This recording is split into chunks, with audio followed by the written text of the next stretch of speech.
கருமையான தேவனுடைய பிள்ளைகளே, இந்த கதறி எழும் சவாலின் 30வது நாளுக்கு உங்களை அன்போடு கூட வாழ்த்தி வரவேற்கிறேன். இன்றைய நாளுக்குரிய தலைப்பு உதவியற்ற நிலையில் கதறி அழுதல். இன்றைய வேத பகுதி ரோமர் 8:26-27. அந்தப்படியே ஆவியானவரும் நமது பலவீனங்களில் நமக்கு உதவி செய்கிறார். நாம் ஏற்றபடி வேண்டிக் கொள்ள வேண்டியது என்னதென்று அறியாமல் இருக்கிறபடியால் ஆவியானவர் தாமே வாக்கு கடங்காத பெருமூச்சுகளோடு நமக்காக வேண்டுதல் செய்கிறார். ஆவியானவர் தேவனுடைய சித்தத்தின்படியே பரிசுத்தவான்களுக்காக வேண்டுதல் செய்கிறபடியால் இருதயங்களை ஆராய்ந்து பார்க்கிறவர் ஆவியின் சிந்தை இன்னதென்று அறிவார். சில காலத்திற்கு முன்பு நார்வேயை சார்ந்த இறையியலாளர் ஹால்ஸ்பி எழுதிய பிரார்த்தனை என்ற உன்னத புத்தகத்தை படித்த போது எனது பெரும்பாலான பிரார்த்தனைகள் எப்படி இருக்கிறது என்பதை பற்றிய புதிய புரிதலை பெற்றுக்கொண்டேன். அவை எனது முழுமையான உதவியற்ற நிலைமையை புரிந்து கொள்வதற்கு எனக்கு உதவியது. என்னுடைய பிரார்த்தனையில் தாழ்மை, பணிவு இல்லை என்பதை எனக்கு அது உணர்த்தியது. பிரார்த்தனை என்பது தேவனை எனது சொந்த தேவைகளுக்காக பயன்படுத்துவது இல்லை மற்றும் ஏதாவது ஒன்று நடக்காமல் இருக்க முயற்சி செய்வது அல்ல. பிரார்த்தனை என்பது தேவனிடம் வருவது, எனது உதவியற்ற நிலைமையை ஒப்புக்கொள்வது மற்றும் எனது ஆழமான உள்ளுணர்வின் தேவையை ஒப்புக்கொள்வது என்பதை நான் அறிந்து கொண்டேன்.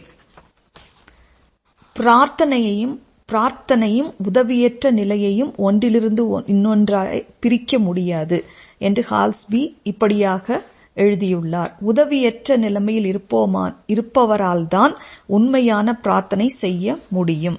என் உதவியற்ற நிலைமையை நான் ஒத்துக்கொண்ட போது கர்த்தர் என் கதறி அழுதலை கேட்டதில் தீவிரமாக ஈடுபடுகிறார். அவர் எனக்கு உதவி செய்ய என் நிலைக்கு தன்னை தாழ்த்தி குனிகிறார். தொடர்ச்சியான வேண்டுகோளை பிரார்த்தனையில் எனது உதவியற்ற நிலையை அவரது தந்தையின் இருதயத்திற்கு எடுத்து செல்கிறது என்று ஹால்ஸ்பி கூறுகிறார். எனது இந்த நிலைமை எங்கள் வாழ்க்கையின் ஒரு சூறாவளியை போல மையத்தில் அதிகமாக இருப்பது உணரலாம். ஆனால் தேவனின் பார்வையில் எங்களது இந்த நிலைமை ஜெப வாழ்க்கையின் அடித்தளமாகவும் அஸ்திபாரமாகவும் நிலைநிறுத்தும் வல்லமையாகவும் இருக்கிறது. உண்மையில் நாம் செய்ய வேண்டியது ஒன்றுதான். சர்வ வல்லமையுள்ள தேவனை அவர் நம்மீது இரக்கம் காட்டவும் நேசிக்கவும் கவனித்துக் கொள்ளவும் அழைக்க வேண்டியதுதான். இயேசு யோவான் 15:5 இவ்வாறாக கூறுகிறார், என்னை அல்லாமல் உங்களால் ஒன்றும் செய்யக்கூடாது. இந்த பாடத்தை கற்றுக்கொள்ள நம்மில் பலருக்கு ஏன் வாழ்நாள் முழுவதும் தேவைப்படுகிறது. எனவே ஒவ்வொரு நாளும் ஜெபத்தில் நாம் எவ்வாறு உதவியற்றவர்களாய் இருக்கிறோம் என்பதை எந்த வழிகளில் உணர்கிறோம் என்று நாம் தேவனிடம் சொல்ல வேண்டும் என்று ஹால்ஸ்பி கூறுகிறார். இயற்கையாகவே நாம் பிறரை நேசிப்பதற்கு நாம் எவ்வளவு இல்லாதவர்களாய் அவதிப்படுகிறோம், எந்தெந்த இடங்களில் அவஸ்தைப்படுகிறோம் என்பதை தடுமாறுகிறோம் என்பதை ஜெபத்தில் அவரிடம் சொல்ல வேண்டும். அது என்னவென்றால் நாம் பிறரை நேசிப்பதற்கு தேவனுடைய வாக்குத்தத்தங்களை நம்புவதற்கும் அவர் மேல் நம்பிக்கை வைக்கவும் அவருக்கு சேவை செய்வதற்கும் ஆவிக்குரிய வாழ்க்கைக்கு ஏதுவான பயிற்சிகளை செய்வதற்கும் மாம்ச ஆசை இச்சைகளுக்கு எதிராக போர் செய்வதற்கும் அவருடன் பாடு அனுபவிப்பதற்கும் இந்த நமது உதவியற்ற தன்மையை ஒப்புக்கொள்ளும் போது இது நமக்கு தேவனிடமிருந்து உதவி செய்யக்கூடிய நிலையில் நம்மை வைக்கிறது.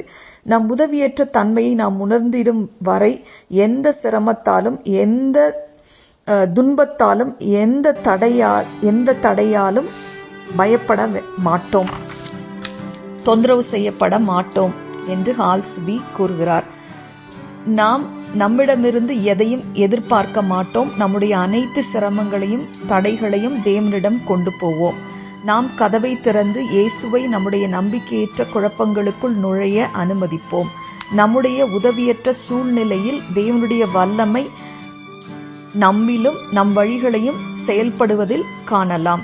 எப்படி ஒரு தாய் தன் உதவியற்ற சிறிய குழந்தையின் கதறி அழுதலை கேட்கும்போது ஈர்க்கப்படுவது போல நமது மிகவும் பெரிய தேவனும் நமது ஜெபத்தை கேட்டு தேவன் மிக கடுமையான போரின் நடுவில் நமக்கு ஆதரவையும் தேறுதலையும் அளிப்பார். அந்த ஜெபங்கள் பரலோகம் கேட்க விரும்பும் போர்க்குரல். அவை நம் ராஜாவை போராட்டத்தில் நம்முடன் ஈடுபட இயற்கைக்கு அப்பாற்பட்ட விதத்தில் நமக்கு உதவி செய்ய தூண்டுகின்றன.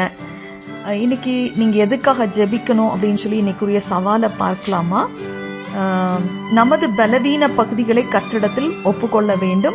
ஒவ்வொருவருக்கும் ஒவ்வொரு ஸ்ட்ரென்த் ஆண்டவர் ஒரு பலன் கொடுத்திருப்பார். அதை நீங்கள் யோசித்து பார்த்து உங்களுக்கு என்ன பலன், உங்களோட ஸ்ட்ரென்த் என்னன்னு பார்த்து அதுக்காக நீங்கள் தேங்க் பண்ணுங்க, நன்றி சொல்லுங்க.